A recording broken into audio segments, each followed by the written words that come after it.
Hey guys, this is Hell Hades. This will be another Raid Shadow Legends video. So we are doing a guide today on Athel. Athel is probably the second best potential starter champion you can get. But for a lot of people that are either free to play or low spend, Athel's going to be really relevant to you right through to the kind of late mid game where she starts to fall off a bit. But her kit is useful. Let's just go through her skills to start with. So she's got this A1 when it used to be one of the best clan boss A1s in the game, going back a while, because you had a triple hit and you had a weaken, and weaken used to enhance poison, but they took that away. But when booked up, 100% chance to place a weaken debuff, and it's the big version. So still a strong buff to place. If you are on clan boss level brutal or less, weaken helps you do more damage than decreased defense. The weaken's a stronger debuff to place over decreased defense if you're on earlier level clan bosses, which is why she's really strong up until that kind of late mid game. She's got an A2, which is an AoE. If you're in arena, the A2 can absolutely decimate a whole team if you've got her geared in the right way. And then she's got an A3, which you can place before the A2. So you do increase attack on yourself. If you're low health, you get increased defense as well. But you always gain an extra turn. So you can book this down to 4 turns, then use another ability. So it's kind of like it's a 3-turn cooldown in effect. Gain an extra turn straight away.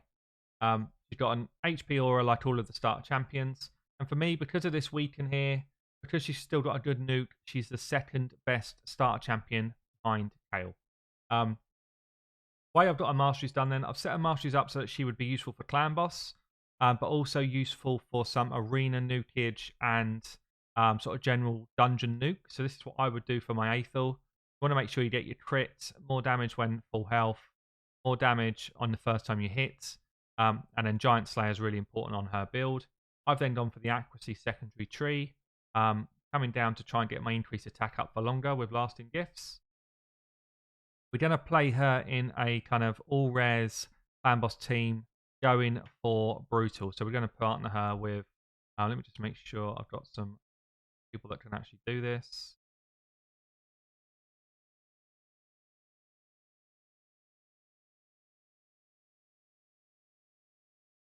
It's going to be 1, 2, 3, 4.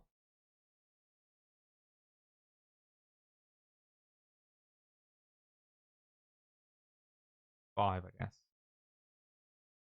I was trying to find people that are all in lifesteal gear. I don't know if I've got a setup that's going to work. I've taken lifesteal gear off a lot of my champs. Could throw him with a Skull Crusher, actually. Maybe we'll do that. Okay, let's do that first. So we're going to go into... well, I guess let me rate her first. So where do I think she's useful? And, you know, for a rare, she's actually still one of the strongest champs in the game. So we have got her in campaign. Great campaign farmer. Right through till 12-3. She'll be able to do that for you. Arena, she's really good up until you get to kind of gold 3 or so, and then it starts to drop off. Spiders, really strong until about probably stage 14 or so, and then you need to start to get some more single target thinking going on and a bit more utility. Dragons, similar to that really. Clan boss, good up to Nightmare, I'd say. After that, she drops off. Fire Knight, she's got the multi-hit, which is always going to be useful. So probably a 4 on Fire Knights. Minnows, strong as everyone else. Easy dungeon. Arena defense, probably not as strong there because you're not controlling when she's going to do her turns. Force keep, she does bring a weaken, pretty useful. And then the other keeps, kind of, again, like middle of the road really for the keeps. Faction Wars, she's still strong. She's strong, but she's within quite a strong faction. So probably quite hard to actually use her for a lot of the time. Then Ice Golem, she's got the AoE, she's got a weaken, probably a 4 there as well. So all in all, she's kind of like a steady Eddie, good champ, not insane. What have I done with her build then? I've gone defense here so she can last some turns on clan boss. Crit damage here because of high crit rate. Accuracy to make sure we activate that weaken. And then we've done crit rate, defense. This could easily be HP here. Speed. And then I've just kind of picked out enough to get crit up some crit damage, and some more speed in these stats. So let's start off with a clan boss hit. We're going to go into Brutal Clan Boss. You know what? I'm going to go into Nightmare. Brutal's probably a bit easy for the gear level I've got. We're going to Nightmare. She can go in as your lead. Don't really want her to be tanking up stuns.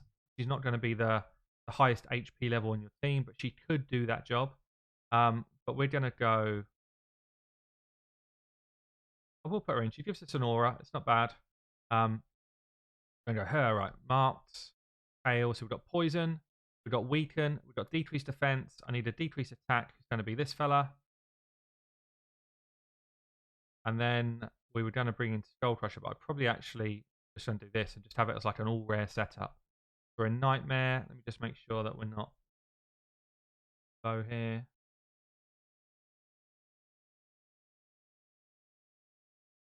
Okay, it should be fine. So this is, I guess, you know, we're talking about a clan boss level, which is still tough.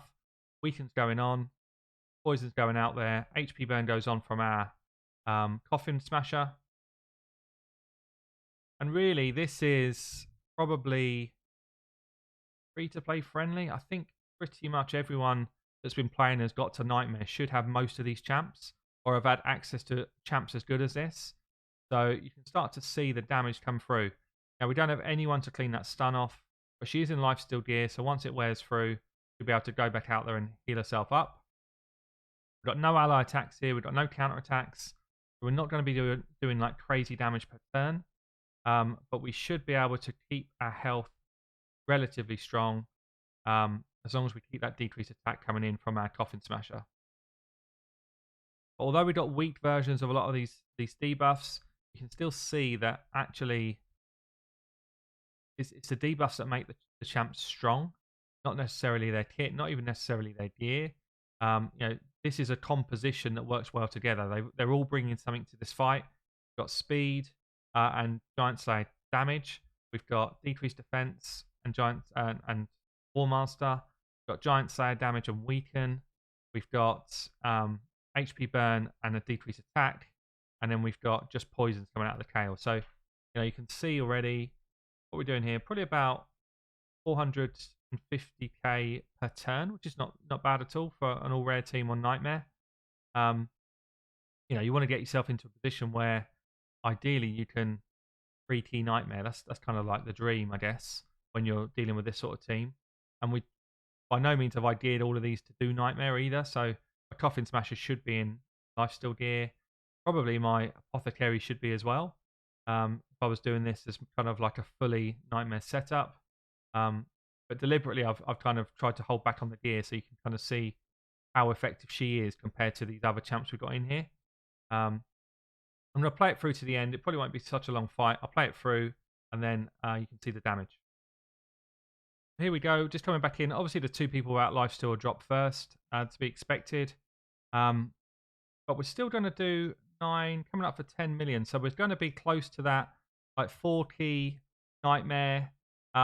Really with a team that was not set up for Nightmare. So kind of shows you the capability. And if you look here, so HP burn on our Coffin Smasher.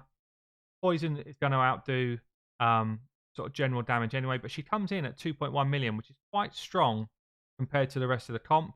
And it just shows, basically it shows how strong she is as a champ. So this is why Kale comes in as number 1 for most picked starter champions, but Athel comes in as a steady second place, I would say. So useful in Clan Boss. As I say, if I geared everyone here to do their job properly with great gear that I've got, we could easily push a 2-key actually. But that's not the purpose of this video.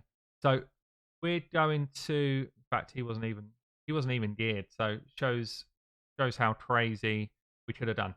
But anyway, let's show her off in a couple other places. So, you know, in terms of Fire Knights, you want to be getting through it's kind of like stage 16 or so, and you're struggling to get through, then an Athel will be a great addition to your team. You can come in as a lead. All you would need alongside it would be your kind of decreased defense. So someone like a War Maiden does that job. War Maiden. You'd have your decreased defense. You'd have your AoE damage and a weaken for the boss. You'd have someone like this, or maybe someone like this, coming in to do the drop turn meter. And then you'd probably have someone like this doing your speed, or Diabolist maybe, like this. And then a good one here would be Fellhound, actually, to get the reflect. So again, all rares or less, but you'll see that ideally she'd actually be slower than your War Maiden, but never mind. See extra turns coming in. She's getting her damage out quite nicely here. We kind of just cruise our way through the wave. Nice damage there, 19k on all the enemies. And at this stage, we're just waiting for Paradons, basically. Waiting for Paradons, who are all unkillable. They're doing the Paradon cheese strat. If you haven't seen my video on the Paradon cheese, they're getting me right back with it. They're just doing it as well by the looks of this.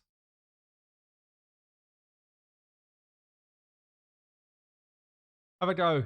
Brilliant. All right, one down. Next.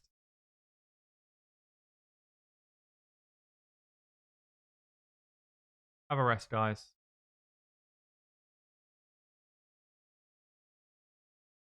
Got my Armiger constantly dropping his turn meter.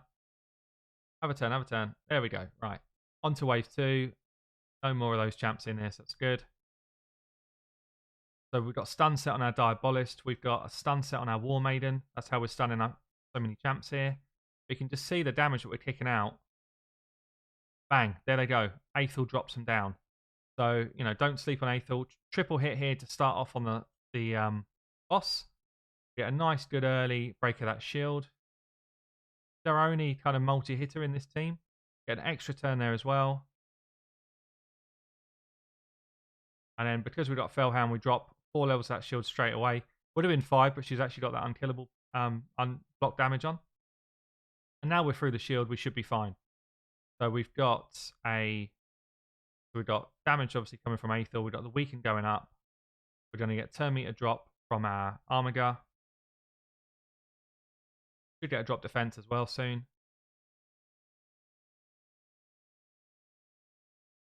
And anyone who's kind of struggling for Fire Knights, actually, Athel's one of the better rares in the game to deal with this dungeon.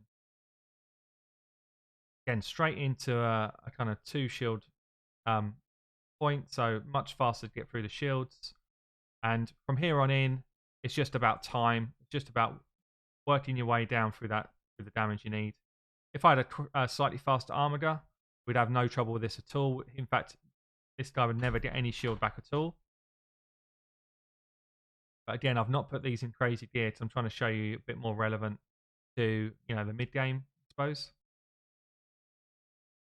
Again, nice 20k hits, and then we're just going to be down to the last kind of section of the fight.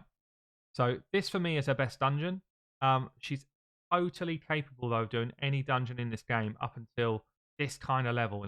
Just past that mid game point, she will step up and do work on any dungeon. Okay, so finish 16. Got ourselves a nice flat stat pair of gloves to throw away. So let's show you what she can do in campaign. So we're looking for a 12 free farmer. So she can come in here alongside some food. Oh, where's all my food gone? And yeah, she'll do as good a job as most at farming campaign. So there goes wave 1. Gives herself an extra turn here. There goes wave 2. Extra turn here. There goes wave 3. 12-second farm without anybody opposing her at all. And I mean, you saw the gear up front. I'll show you it again now. I'm actually quite surprised by that myself. You saw the gear. Obviously, 100% crit's important, but nothing else is crazy here. Speed's high, I guess. Nothing else is crazy. So you can see how effective she can be as that campaign farmer. I guess the other thing to show you is arena. I'm really high in the arena, so chances of me finding a fight that's going to be relevant to her, pretty low. Let's try this one. So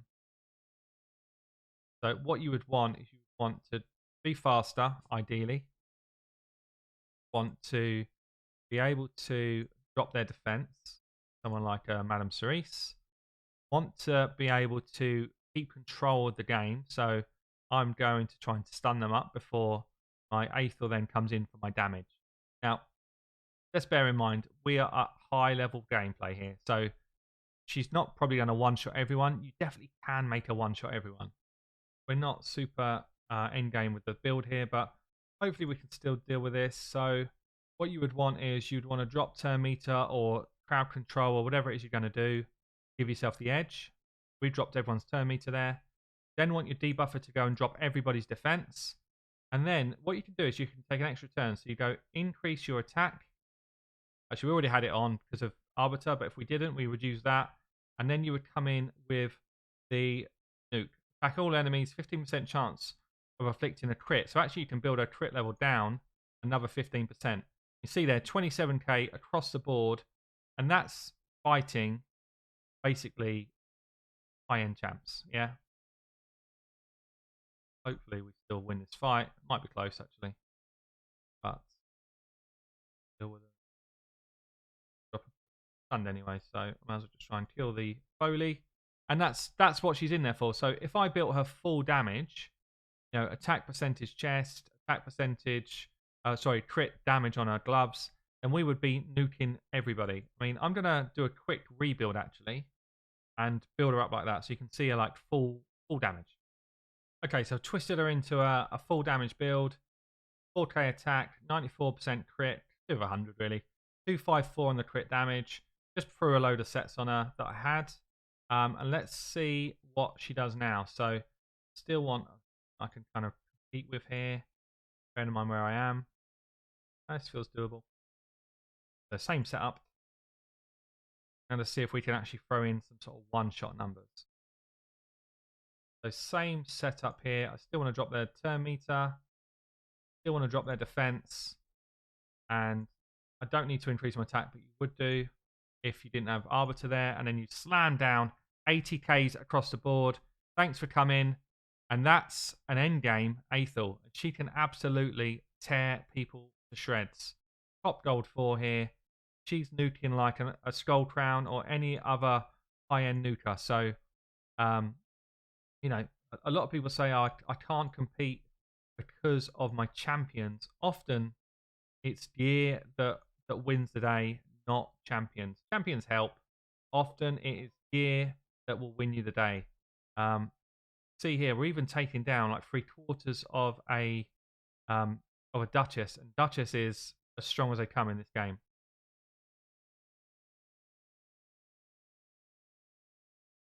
Stuns across the board, beautiful. Try and clear some of this stuff off. Now we can take that extra turn. Just means it gets an extra cooldown here.